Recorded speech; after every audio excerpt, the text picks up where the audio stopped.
Equals, has anyone heard of Project Sunset? I never should have answered that Reddit post. It started innocently enough, a question buried deep in one of those obscure research forums I frequent. The username was something forgettable, throwaway_researcher92 or similar. The post itself was brief, almost desperate. Has anyone heard of Project Sunset? Government research program, possibly 1970s, 80s. Any information appreciated. Urgent. I wouldn't have given it a second thought if not for the comments. Or rather, the lack thereof. The post had been up for 6 hours with 0 replies, which was unusual for that particular forum. We were a community of academic pack rats, digital archaeologists who thrived on obscure historical footnotes. Someone always knew something. But Project Sunset? Complete silence. My curiosity piqued. I did what I do best, I started digging. As a freelance researcher specializing in declassified government documents, I had access to databases most people never knew existed. FOIA requests were my bread and butter, and I developed a reputation for unearthing the kinds of bureaucratic secrets that made for compelling documentaries and exposé articles. 3 days of searching yielded nothing. Not a single reference to Project Sunset in any declassified material.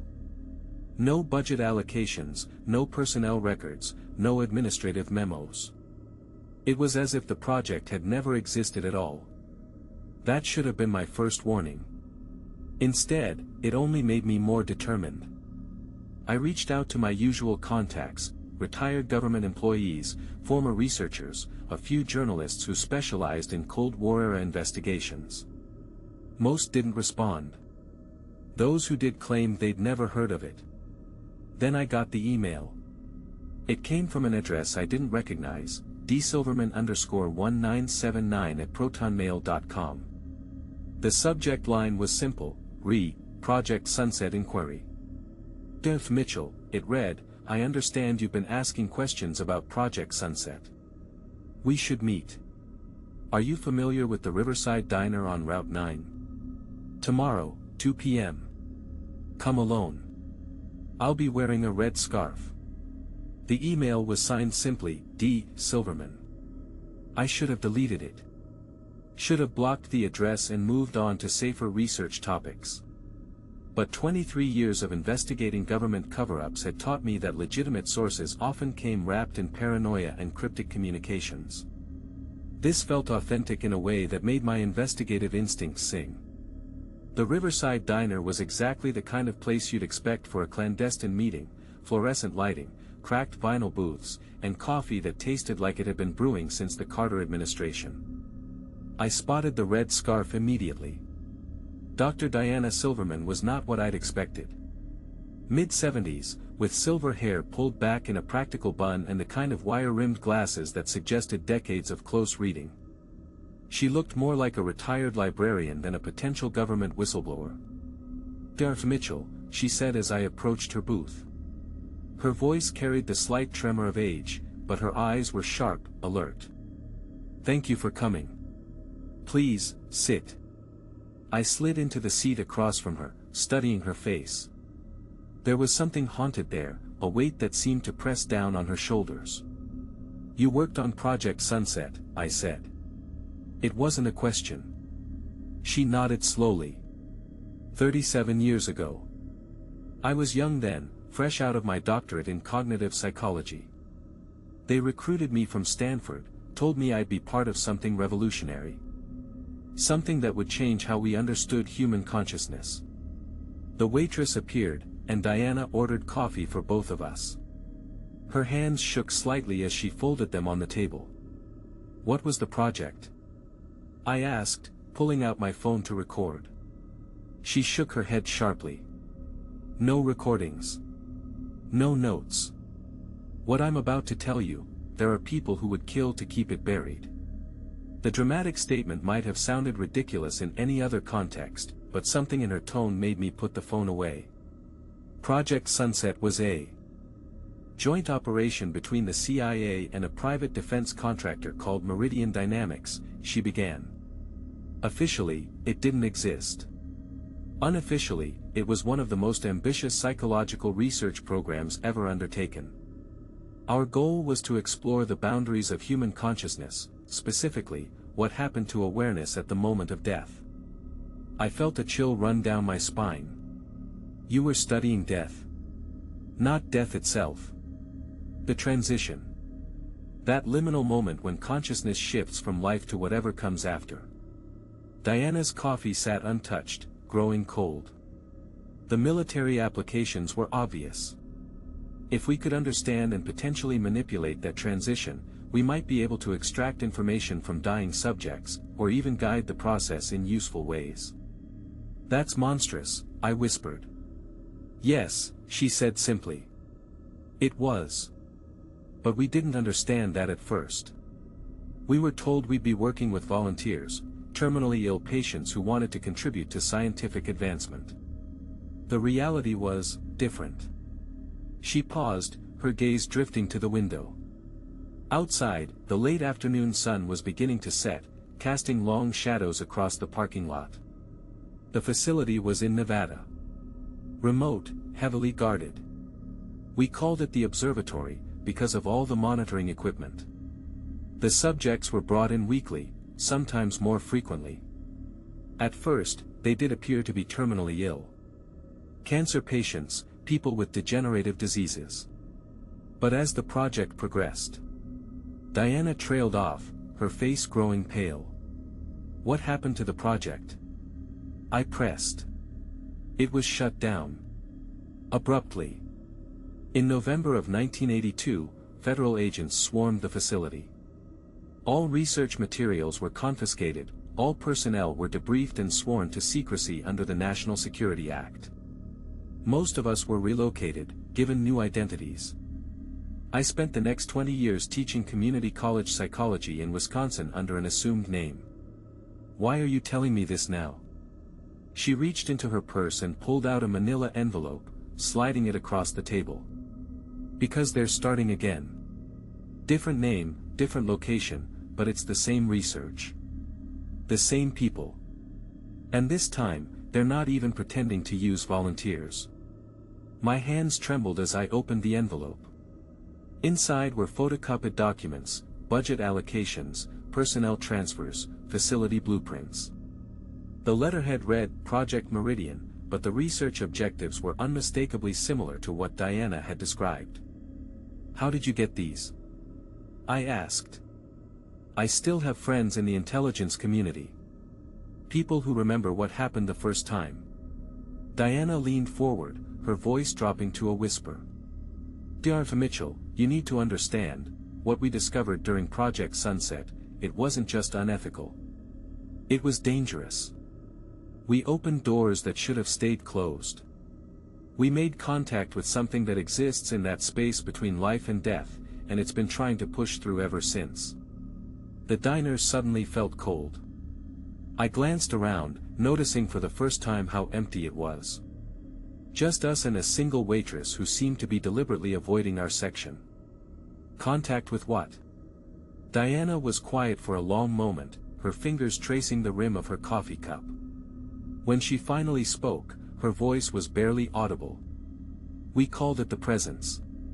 During the experiments, subjects would report encountering something, an intelligence that existed in the transitional space. It wasn't malevolent, exactly, but it was curious. Hungry for experience.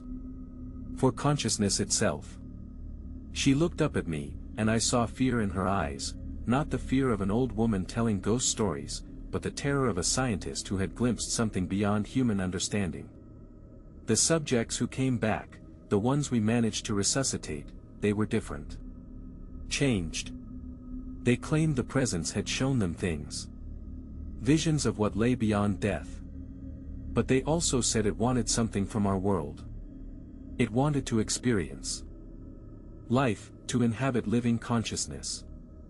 That's impossible, I said, but even as the words left my mouth, I wasn't sure I believed them. Is it? We're only now beginning to understand the nature of consciousness itself. What if death isn't an ending but a transformation? What if there are forms of awareness that exist in states we've never imagined? Diana gathered her things, preparing to leave. Dev Mitchell, I'm trusting you with this information because I believe you'll do the right thing. Investigate Project Meridian. Expose what they're doing before they succeed. Succeed at what? She paused at the edge of the booth. Before they opened the door wide enough for something to come through. After she left, I sat alone in the diner, staring at the documents. The rational part of my mind insisted that Diana Silverman was either delusional or running an elaborate hoax. But the papers looked authentic, and her fear had been genuine. I spent the next 2 weeks following the leads she'd given me. The budget allocations traced back to a black budget program buried deep within the Department of Defense. The personnel transfers were real, researchers from cognitive psychology, neurobiology, and theoretical physics, all quietly relocated to a facility in Montana. The facility itself was listed as an Advanced Materials Research Center, but satellite imagery showed a complex that looked more like a medical facility than a manufacturing plant. And the power consumption data was staggering. Whatever they were doing there required massive amounts of electricity. But it was the personnel records that truly chilled me. 3 researchers had died in the past 6 months, all from apparent heart attacks, despite being relatively young and healthy. 2 more had suffered complete psychological breaks and were currently hospitalized. The official explanation was work-related stress, but the pattern was eerily reminiscent of what Diana had described from Project Sunset. I tried to contact Diana again, but her email address no longer existed. Phone calls to the community college in Wisconsin revealed that no one by that name had ever been employed there. It was as if she had vanished entirely. That's when the dreams started. At first, they were subtle, vague impressions of being watched, of standing at the edge of some vast darkness while something stirred in the depths. But they grew more vivid each night. I began to see the facility in Montana, the sterile corridors and monitoring equipment Diana had described. I saw subjects strapped to tables, their brain activity displayed on banks of monitors while researchers in hazmat suits took notes. And I saw the presence. It's difficult to describe something that exists outside normal sensory experience. The closest I can come is to say it was like a shadow made of consciousness, vast, alien, and utterly patient. In the dreams, it spoke to me without words, showing me glimpses of the space it inhabited. A realm of pure thought and experience, where individual identity became fluid and meaning existed independent of physical form. But what terrified me most was the hunger I sensed within it. Not malevolent, as Diana had said, but desperate. Desperate to experience the warm chaos of living consciousness, to feel the weight of physical existence. The dreams began to bleed into my waking hours. I would catch glimpses of shadow figures in my peripheral vision, or hear whispers in languages that human vocal cords couldn't produce. My research became obsessive, compulsive.